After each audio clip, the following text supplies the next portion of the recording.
Bonjour à toutes et à tous. Alors aujourd'hui, j'aimerais aborder le sujet à savoir qu'est-ce que ça fait d'être une flamme jumelle. Ben ça fait mal, hein, ça fait mal à l'ego, mais ça fait du bien à l'âme. Hein. Donc au final, on est gagnant hein, parce que l'âme, j'ai envie de dire qu'elle se régénère, hein, elle s'exprime hein, quand on en vient à rencontrer son jumeau d'âme. Hein, c'est magnifique. Et c'est vrai que même avant la rencontre, alors moi je sais que c'était mon cas, hein, avant même de rencontrer mon hôte, je savais qu'un jour j'allais rencontrer ma moitié. Je savais que j'allais rencontrer une personne exceptionnelle. Moi je qualifiais comme le grand amour de ma vie. Et c'est vrai que c'était quelque chose que j'avais en moi depuis très jeune. Et d'ailleurs j'avais rêvé, hein, quand j'avais 10 ans je crois, j'avais rêvé de mon jumeau, mais en étant plus âgé, c'est-à-dire que je l'avais vu âgé à peu près d'une quarantaine d'années. Et parce que je l'avais vu avec une barbe, avec une barbe assez prononcée. Enfin, du moins, c'est ce que j'avais vu dans mon rêve. Et c'est vrai que à l'époque, la barbe n'était pas la mode hein, comme maintenant. Donc, ce sont c'était en général les profs hein, qui avaient des barbes ou des personnes d'un certain âge. Et je me disais, mais c'est qui cette vieille personne que je vois, alors qu'en fait, c'était mon jumeau hein, que j'ai reconnu hein, sur une photo d'ailleurs, et je l'ai identifié comme étant mon jumeau parce que il avait posté une photo de lui et son père. Et c'est vrai que c'est le portrait craché de son père, et son père, ayant l'âge qu'il a, j'ai reconnu que c'était bien mon jumeau que j'avais vu en rêve. Alors ça, c'est incroyable, hein, parce que j'avais gardé cette image en tête pendant pratiquement toute ma vie pour au final le reconnaître hein, des années plus tard. Et c'est vrai que quand j'avais vu cette personne dans mon rêve, j'en avais parlé avec ma mère et qui m'avait dit c'est ton grand-père. Sauf que moi, mon grand-père n'avait pas de barbe, il était imberbe. Hein. Et en plus, je l'avais pas reconnu. Et c'est vrai que j'étais persuadée que c'était mon futur mari. Et j'avais dit, je pense que j'ai vu en rêve mon futur mari. Mais il est vieux parce qu'il a une barbe. Donc j'avais rigolé. Et c'est vrai que mon jumeau a une barbe, hein, effectivement. Donc il a cédé à la mode des barbus, hein, j'ai envie de dire. Et donc voilà, j'ai grandi avec cette idée que j'allais rencontrer la personne parfaite pour moi. Et c'est vrai que l'idée m'est passée, puis j'ai connu mon mari avec qui j'ai eu une histoire d'amour extraordinaire, hein, j'ai envie de dire. Et je me suis dit, voilà, j'ai rencontré le grand amour de ma vie. Et je me suis dit, ça y est, je pourrais pas aimer plus. Ma vie s'arrête maintenant. Hein, j'ai connu mon grand amour. Malheureusement, on a été séparés, mais tant pis. Puis après, quand j'ai connu mon jumeau, il y a tout qui a explosé. Hein. D'ailleurs, la rencontre avec son jumeau, en général, fait exploser beaucoup d'idées préconçues qu'on peut avoir, de croyances limitantes, hein, ce qu'ont beaucoup les chasers en règle générale, même les runners, hein, parce que les runners ils essayent de cadrer un modèle sociétal, j'ai envie de dire, et les chasers, eux, ils veulent pas d'ennui, hein, ils veulent être tranquilles, donc ils essaient de faire les choses au mieux, de pas trop sortir de la ligne rouge, hein, de pas trop dépasser la ligne rouge.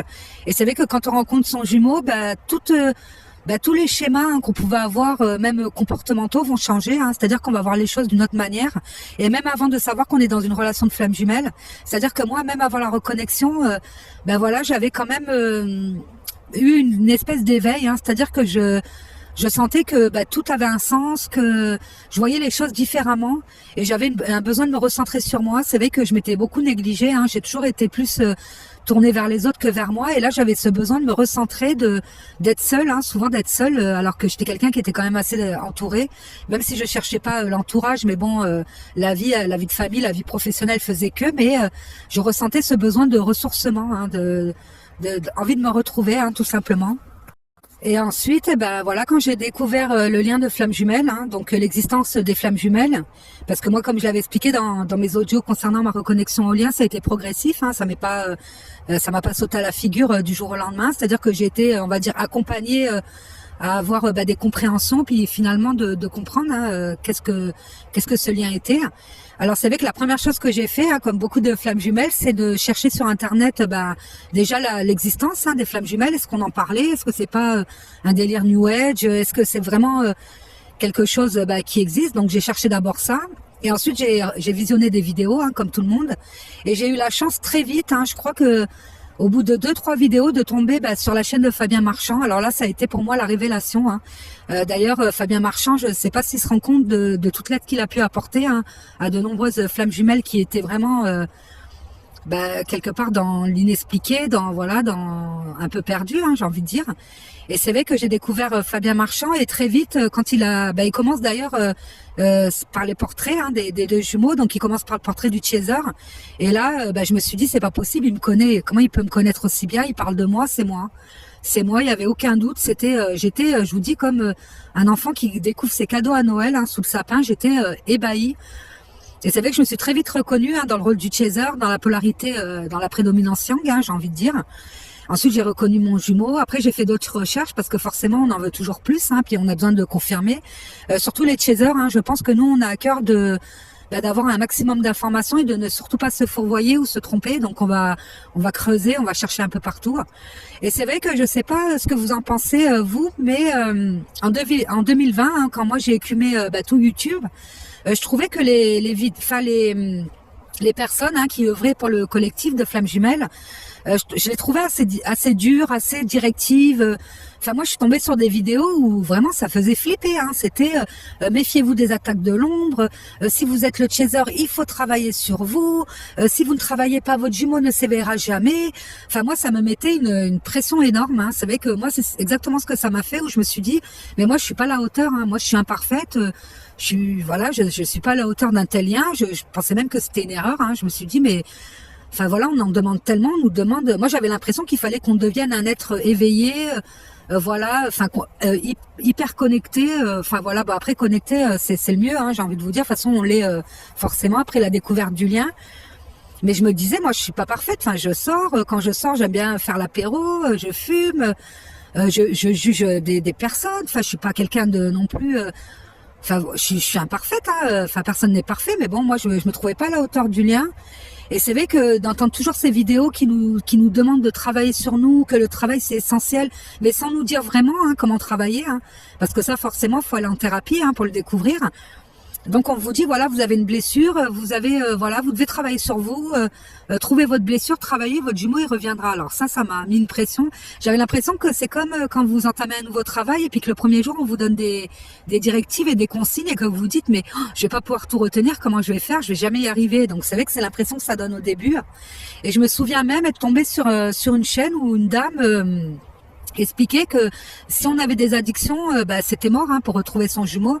Et elle expliquait que si on fumait, si on avait des addictions. Après les addictions, vous me direz c'est pas trop bon, mais même si on mangeait de la viande, fallait être végétarien, fallait arrêter toutes les addictions. Et au moment où elle disait si vous êtes fumeur, si vous n'arrêtez pas de fumer, votre jumeau ne reviendra pas. Et ça, je peux vous jurer que c'est mot pour mot ce qu'elle disait. Et on l'entendait en arrière-plan en train de s'allumer une cigarette. Alors ça, j'ai trouvé ça vraiment, un peu just. Donc j'en ai fait part en commentaire. D'ailleurs, j'ai plus jamais revu sa chaîne, mais parce que moi j'ai un souci, c'est que dès qu'on montre une photo ou que j'entends un audio, j'ai tendance à aller vers le fond. Donc c'est-à-dire quand vous montrez une photo, j'ai tendance à regarder en premier l'arrière-plan, et pareil quand j'écoute un audio, j'ai tendance à me focaliser sur les bruits de fond. Donc ça c'est un problème que j'ai, je le fais pas exprès, c'est pas du tout voulu, je suis pas dans l'analyse, mais c'est un peu une faculté que j'ai, c'est vraiment à limite un toc, j'ai envie de dire. Donc je me suis dit je vais pas être à la hauteur, je sais pas par où commencer, je ne sais même pas quelle est ma blessure, ou comment la trouver. Moi j'ai pas été abandonnée, comment je vais faire pour trouver une blessure que j'ai pas l'impression d'avoir subie. Et effectivement oui, j'ai réussi à mettre le doigt dessus, mais des années après, mais j'ai quand même commencé à soigner cette blessure, sachant qu'on est porteur des deux blessures, parce que souvent on me dit que je suis peut-être heureuse avec la blessure de rejet, mais oui j'ai une blessure de rejet, mais je pense que surtout dans la blessure d'abandon, les deux sont reliés dans le sens où avant d'avoir été abandonné, forcément vous avez subi des rejets. Donc donc c'est vrai que maintenant que j'ai un peu épuré ma blessure d'abandon qui n'a pas disparu, mais du moins j'arrive à m'y faire. J'ai travaillé dessus, mais par contre je suis en train d'attaquer celle du rejet. Donc je me dis il faut que je guérisse celle-là parce que c'est celle qui qui me vibre le plus actuellement dans mon quotidien du moins. Donc c'est vrai que comme quoi tout chaque chose en son temps, j'ai envie de dire. Et c'est vrai que donc c'est une pression énorme. Ensuite, je pense que le runner, quand il découvre qu'il est flamme jumelle, il va peut-être pas creuser autant que le chaser. Je pense que le runner, il est conscient du lien avant même le chaser, même s'il met pas le nom dessus de flamme jumelle ou un terme quelconque. D'ailleurs, je pense qu'il a même pas forcément envie d'y coller une étiquette. Il sait que le lien avec son jumeau est particulier, qu'il est différent des autres. Et je pense que même le runner aussi a conscience que plus rien ne sera comme avant. D'ailleurs, le runner, en règle générale, après la séparation, il cherche à reprendre sa vie d'avant. C'est pour ça qu'il va s'élancer voilà, dans des nouvelles relations, qui va souvent tomber dans des addictions. En tout cas, ça a été le cas de mon autre. Et en se disant, voilà, je vais reprendre ma vie comme avant, je vais tourner cette page, et puis ça y est. Et puis finalement, il n'y arrive pas, parce que la vie des jumeaux, elle est... il y a un avant et un après la rencontre, et là, surtout après la séparation, on sera plus jamais comme avant. Enfin, moi, je sais que j'ai pas réussi à retrouver l'optimisme que je pouvais avoir avant. Et puis, j'ai perdu cette faculté de me projeter dans le futur, dans l'avenir. Donc ça, apparemment, c'est après la nuit noire de l'âme. Mais c'est vrai que j'arrive pas à me projeter plus loin que là les fêtes de fin d'année, par exemple. Et je me projette pas dans 10 ans. Je me dis pas voilà, dans 5 ans j'aurai ci, j'aurai ça. Alors on dit que c'est dû à l'âge, qu'à partir de la quarantaine d'années, le cerveau n'a plus trop cette faculté de se projeter dans l'avenir, donc il va être plus dans le moment présent. Mais moi, ça m'est arrivé, j'avais même pas 40 ans, j'avais même pas 35 ans. Donc vous voyez comme quoi on fait même mentir la science parfois. Mais voilà, donc on va essayer d'avancer sur ce lien en espérant une réunion, parce que c'est ce qui nous tire en avant, ce qui nous pousse en avant en tout cas, de se dire on va retrouver notre jumeau, donc on va travailler, on va peut-être même bâcler au début. Enfin moi c'est ce que j'ai fait, je pensais que moi au bout d'1 mois ma blessure était guérie, puis ça y est, j'attends que mon jumeau s'éveille, alors que pas du tout, ça prend des années. Moi j'en suis à 3 ans de parcours conscient, j'ai envie de dire, et je peux vous dire que j'ai encore des blessures. Je suis pas totalement guérie, je suis pas totalement prête non plus à retrouver mon jumeau. Je vous cache pas que, je me sens pas encore prête, dans le sens où j'ai l'impression que si je serais amenée à le retrouver, j'ai encore de la rancune, j'ai envie de vous dire, parce que ça, le pardon, c'est quelque chose de très important dans ce lien.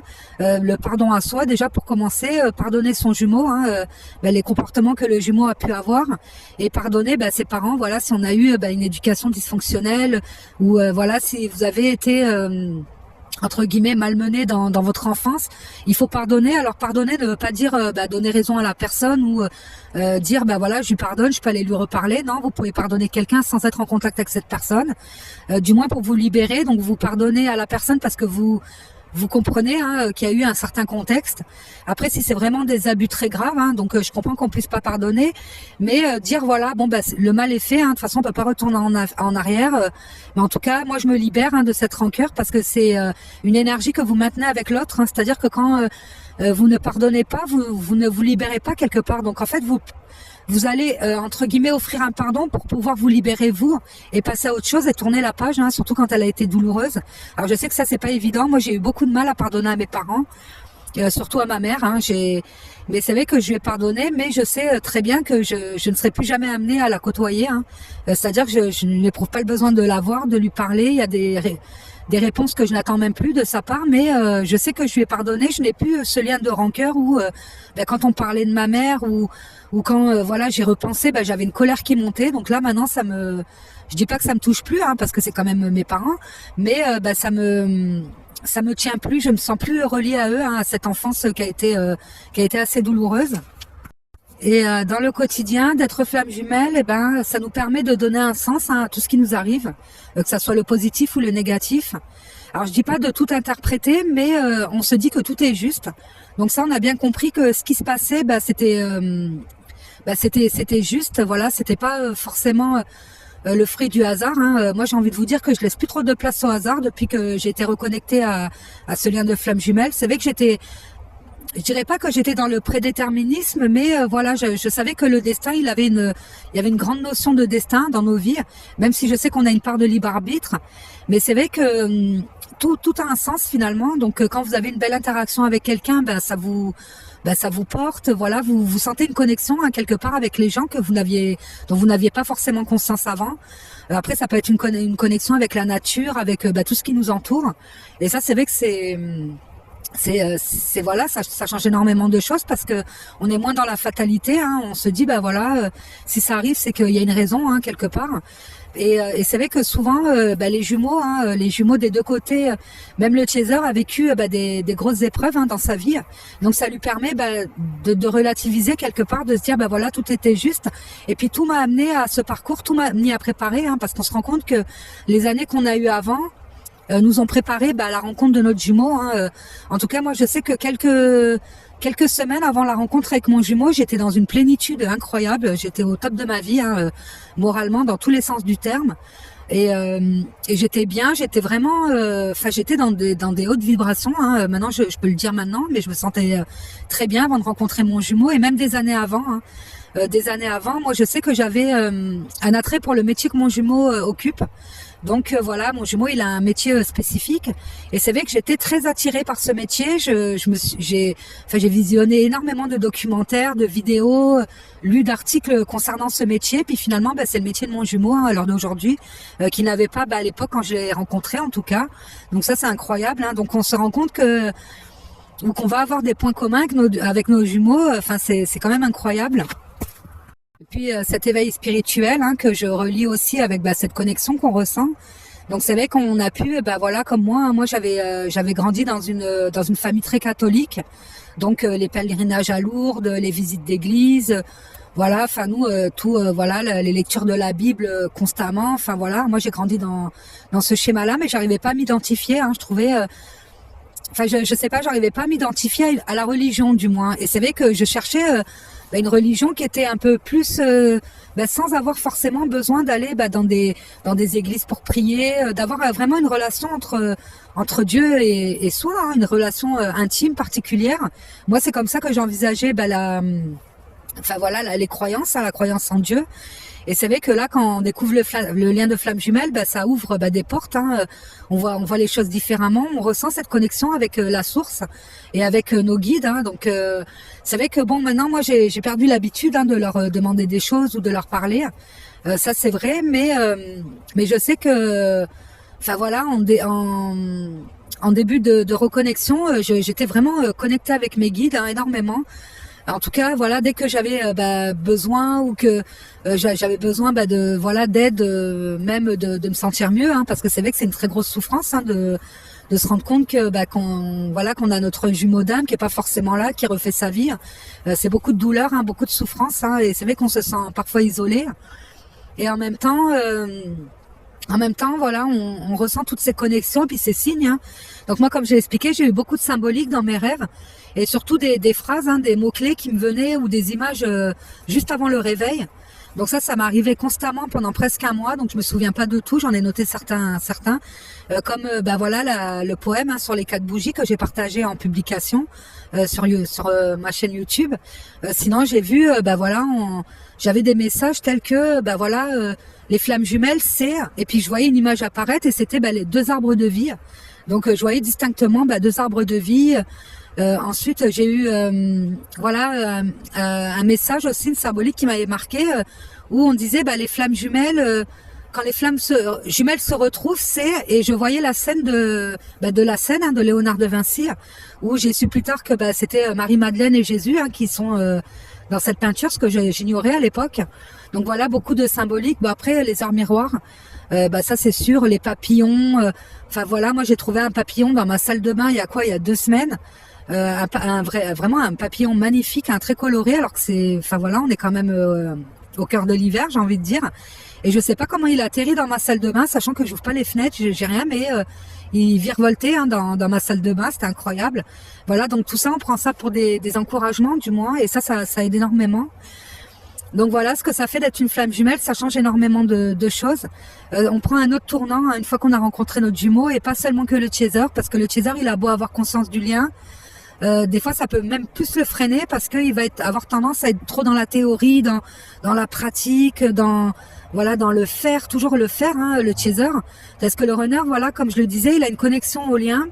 Il connaît cette connexion. Je dis pas qu'il y met le terme flamme jumelle, mais il la vit beaucoup plus dans le lâcher prise. Pour lui, c'est quelque chose qu'il intègre, hein, en règle générale. Et puis le runner peut être au courant du lien et ne pas le dire, hein. Donc il faut bien se dire qu'un runner, plus il ressent des choses et plus il a d'émotions ou plus il a de connaissances et moins il va les partager. Hein. Donc le runner, avant d'être complètement éveillé au lien et puis complètement éveillé à sa vraie nature, hein, en ayant détruit entre guillemets le faux self, le runner cache énormément de choses, hein, son jumeau, donc il ne dit pas tout. Hein. Donc il peut donner quelques brides. Voilà, vous sortir des phrases comme voilà, avec toi je me sens dans un cocon ou voilà, je sais que tu es la femme de ma vie. Voilà, il peut vous sortir des choses. Parfois même hors contexte, mais le runner est tout à fait conscient, hein, du lien, et d'ailleurs il s'est rendu compte qu'après la rencontre avec son hôte, sa vie a changé, hein, aussi. Il n'y a pas que pour le chaser, hein, donc il en est conscient et donc voilà, il faut faire confiance à son jumeau, hein. Comme je l'ai dit dans l'audio précédent, faites-lui confiance, ne le dénigrez pas, hein. Je sais que c'est difficile parce que le runner des fois il a des comportements qui sont qui nous rendent dingues, hein, quelque part, mais en même temps il faut lui faire confiance parce que le runner il sait, mais il ne fait pas en fait. Voilà, le runner souvent il est dans la connaissance, d'avoir un lien particulier avec son chaser, mais il n'est pas dans le faire, hein, j'ai envie de dire. Parce que pour nous les chasers c'est le contraire. Hein. Nous on va être dans le faire tout de suite, mais en même temps on va pas être dans l'être directement, hein. C'est-à-dire que nous on va se mettre au travail, on va attaquer la guérison des blessures, on va se renseigner. Et d'ailleurs, on va glaner tellement d'informations qu'on en oublie parfois de se tourner vers nous, hein, alors que c'est ce qu'on nous demande, hein, quand même sur le parcours. Parce que c'est vrai que c'est bien d'avoir toutes les théories possibles sur les flammes jumelles, sur le travail à accomplir, sur la psychologie, sur les blessures et tout le touti. Mais bon, voilà, au bout d'un moment, il faut se tourner vers soi. Hein. Enfin, moi, je vois que c'est quand je suis dans des moments de lâcher prise, hein, sur le lien que je suis amenée à faire des travaux sur moi, à avoir des prises de conscience. Hein. C'est pas quand je suis en train de regarder des dizaines de vidéos YouTube à la suite, hein, ou en train de regarder ce qui fait mon jumeau. Hein. C'est un parcours qui nous oblige à refaire un peu le chemin arrière, à passer un petit coup de balai pour enlever ce qu'on n'a pas nettoyé avant, hein, parce que souvent voilà, on a eu énormément de souffrance, hein, que ça soit pour les deux jumeaux, donc on a tenté d'avancer dans la vie sans se retourner, mais on nous oblige à faire un petit retour en arrière, de passer un petit coup de balai, de faire propre. Et puis de se tourner vers soi, hein, parce que on va essayer de trouver des clés à l'extérieur, des ressources extérieures. Donc oui, ça aide. Hein. Moi, j'aurais pas fait une chaîne YouTube si j'avais pas conscience que ça pouvait aider des flammes jumelles sur le parcours. Mais en même temps, les clés, vous les avez toutes et tous. Hein. Il n'y a pas de personnes qui sont plus avancées sur le lien que d'autres. Hein. Alors ça, c'est quelque chose qu'il faut bien vous mettre en tête. On a beau être coach en flammes jumelles, thérapeute, médium, tout ce que vous voulez. Encore les médiums et les voyants, bon ça je veux bien parce que c'est qu'ils ont une connexion incroyable à la source, hein, pour moi, pour ceux qui ont un vrai don. Mais après, si vous êtes sur le parcours de flammes jumelles, c'est que vous en êtes capable, hein, c'est que vous avez les clés, puis de toute façon on va vous les donner au fur et à mesure. Quand vous serez prêt à les intégrer, à les utiliser, elles vont venir d'elles-mêmes, hein, vous inquiétez pas. En général, c'est ce qui se passe souvent sur le parcours, on a l'impression de tourner en rond, puis d'un coup, bim, ça y est, il y a une vérité qui tombe, hein, donc c'est toujours comme ça. Donc voilà, faites-vous confiance, et puis faites confiance à votre jumeau. Vraiment, envoyez-lui de l'amour, de la force, de l'énergie.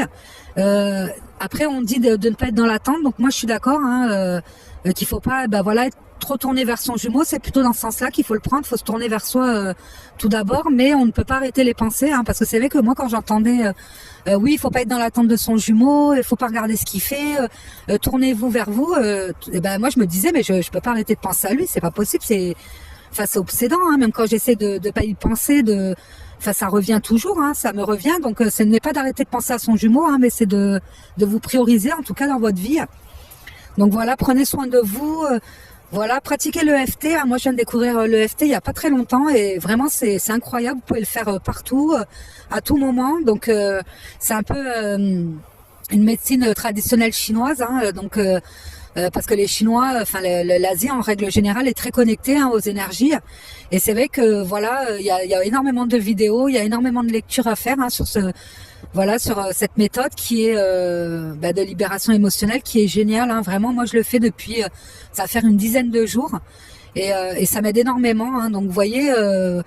Mais il faut un temps pour tout, hein, parce que moi la méditation j'ai essayé, mais le problème c'est que je suis trop dans le mental, j'ai du mal à me détendre. Donc mais l'EFT c'est vraiment impeccable parce que ça se fait partout, ça, voilà, c'est vraiment c'est incroyable, c'est une méthode qui est accessible pour tout le monde, hein, donc faites-le, hein, si vous en ressentez le besoin.